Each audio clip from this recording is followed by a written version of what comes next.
सरकारने कुठलाही प्रस्ताव ठेवलेला नाही। सरकारने आमची मतं जाणून घेतली आहेत। ही मतं जाणून घेताना हा जो काही जजमेंट आहे या जजमेंटचं सविस्तर पृथक्करण मी केलेलं आहे।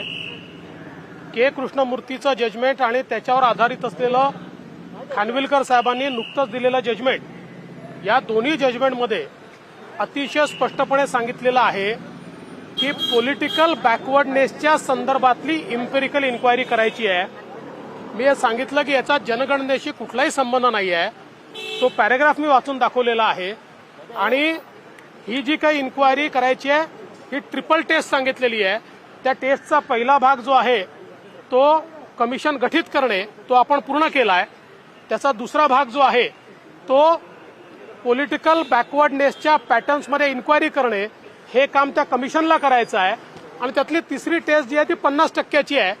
त्यामुळे जोपर्यंत कमिशन इम्पेरिकल डेटा तयार करत नाही तोपर्यंत हे आरक्षण परत येऊ शकत नाही, हे मी त्या जजमेंटच्या आधारावर सांगितलं आहे। दुसरं, 2019 सालचं कर्नाटकचं जे सुप्रीम कोर्टातलं चंद्रचूड साहेबांचं जजमेंट आहे तेही मी वाचून दाखवलेलं आहे की ज्या जजमेंटमध्ये स्पष्टपणे म्हटलेलं आहे की अशा प्रकारची इम्पेरिकल इन्क्वायरी करून रिपोर्ट जर कमिशनने सादर केला तर त्याच्या डेटाच्या डिटेलमध्ये जाण्याचा कोर्टाला अधिकार नाही, असं अतिशय स्पष्टपणे चंद्रचूड साहेबांनी आपल्या जजमेंटमध्ये म्हटलेलं आहे, जे पुन्हा 2021 मध्ये पुन्हा त्यांनी इको केलेलं आहे।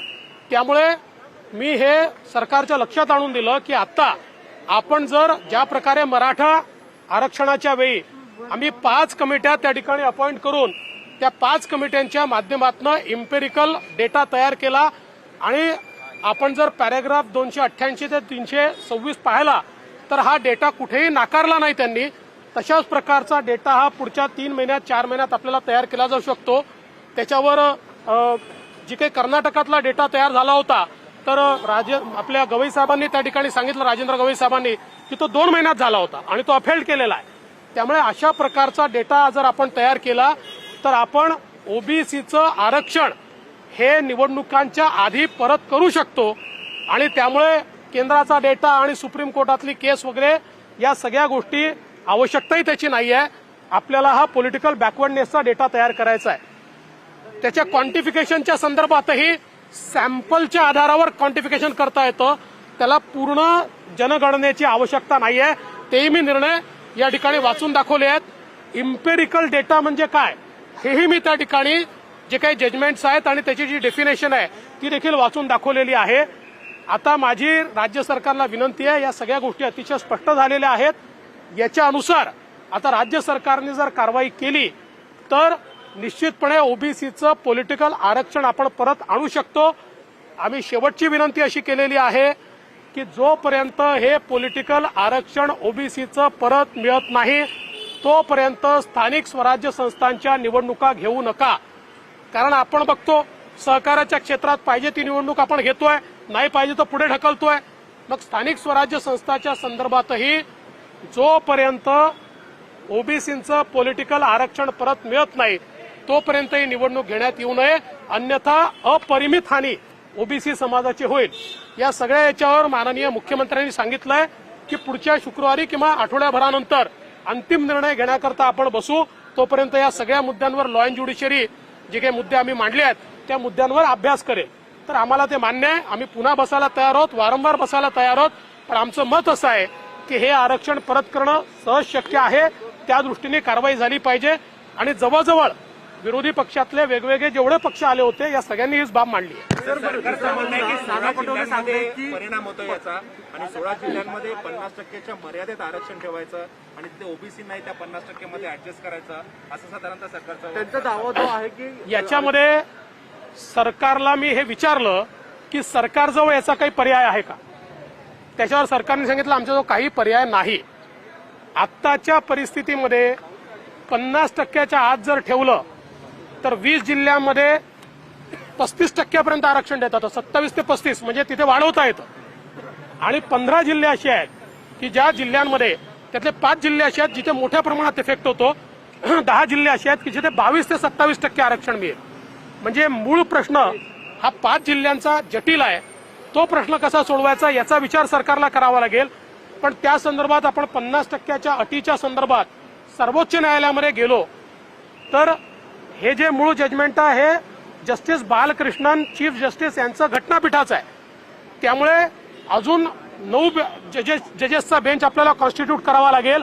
म्हणजे पुढचे 5 ते 7 वर्ष ओबीसीला एकही जागा रिझर्वेशनमध्ये मिळणार नाही. त्यामुळे ह्या 2 लढाया पॅरलल लढल्या पाहिजेत. पहिल्यांदा जवळजवळ 20 जिल्ह्यातलं ऍडिशनल आरक्षण आपल्याला मिळून जे कम्पेन्सेट होत आहे ते घेतलं पाहिजे. 10 जिल्ह्यांमध्ये 22 ते 27% मिळतात ते घेतलं पाहिजे. आणि 5 जिल्ह्यांकरता आपण नीट विचार करून त्यांनाही देताना शक्य आहे त्याला वेगळा कायदा तयार करावा लागेल. तो कायदा तयार केला पाहिजे आणि त्याच्या व्यतिरिक्त सर्वोच्च न्यायालयात लढायचा तर लढायला पाहिजे. पण केवळ ही भीती दाखवून एकाही ओबीसीला आम्ही आरक्षण देणार नाही अशा प्रकारचं जर कोणी म्हणत असेल आम्हाला ते मान्य नाही. आम्ही ते मान्य करणार नाही. ओबीसींना आरक्षण द्यावंच लागेल. राजकीय आरक्षण त्यांच्या हक्काचं आहे. ते घटनापीठाने मान्य केलेलं आरक्षण आहे. आणि एक गोष्ट अजून मी स्पष्ट केली, घटनापीठाने आपलं आरक्षण रद्द केलेलं नाही, ते रीड डाऊन केलंय. ते स्ट्राईक डाऊन केलेलं नाही. रीड डाऊनचा अर्थ असा आहे ट्रिपल टेस्ट पूर्ण करा आरक्षण परत मिळेल.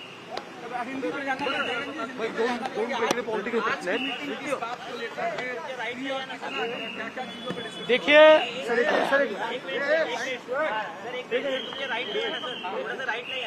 आज की मीटिंग में क्या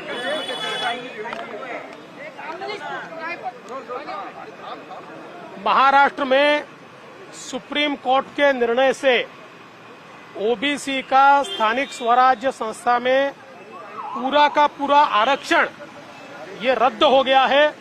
एक भी जगह ओबीसी के लिए बाकी नहीं है.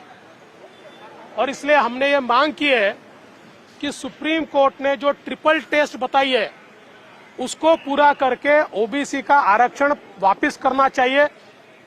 इसमें पॉलिटिकल बैकवर्डनेस का एम्पिरिकल इंक्वायरी करने को सुप्रीम कोर्ट ने कहा है, जो अगले 2-3 महीने में हो सकती है. जो हमारा स्टेट बैकवर्ड क्लास कमीशन है उस कमीशन की ये जिम्मेदारी है. उसको रिसोर्सेज दिए जाने चाहिए.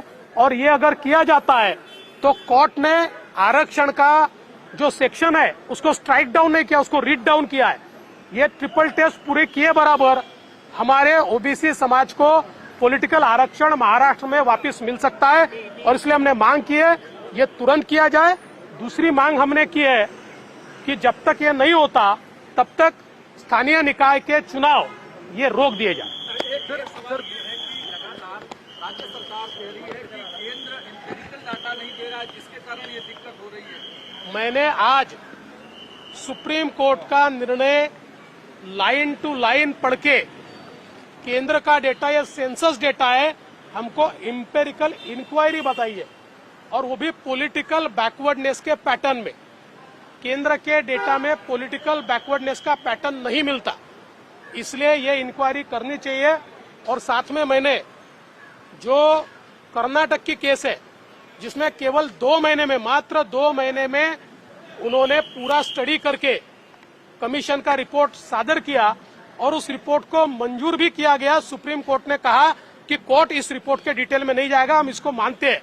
तो ये महाराष्ट्र भी कर सकता है, ये हमने उनको समझाया. देशात काम करणारी 3 भाषीय वृत्तवाहिनी युवा महाराष्ट्र लाईव्ह वृत्तवाहिनीला यूट्यूबवर सबस्क्राईब करा. तसेच बाजूच्या आयकॉन बेलला क्लिक करून नोटिफिकेशनसह रहा लाईव्ह अपडेटशी निगडीत.